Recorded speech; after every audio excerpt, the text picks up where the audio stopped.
There are two ways that you can check to see if your iPhone screen is original, which means it hasn't been replaced or changed.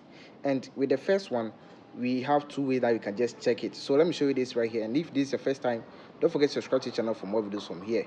Let's start with it. So on your phone, just go to your settings. When you go to your settings, just scroll down a little and look for display and brightness. Display and brightness. When you go there, just scroll down a little and then you will see this right here, the true tone. So if your screen has not been changed, you will see true tone.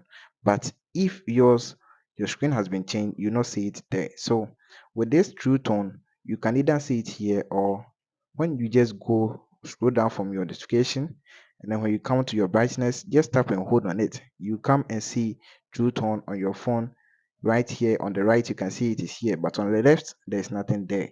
So there's one way that you can check if your phone screen has not been changed. So at this point, if you haven't liked the video, kindly like the video for me. Then let's look at the second one, and also subscribe if you need more from us. So with the second one, this is what you're going to do. You will lock your phone screen. Okay, lock your phone screen and then turn it on again. Then with your flashlight on the left, you can see when you tap on it, the way it pops up is different from the right one. So the left one is different from the right one just because the left screen has been changed and then the right phone screen has not been changed. So this is all about iPhone. We have a lot of videos for you right here on this channel. You can just check it out for your own self and for your own good. Subscribe to the channel for more videos from here and like the video.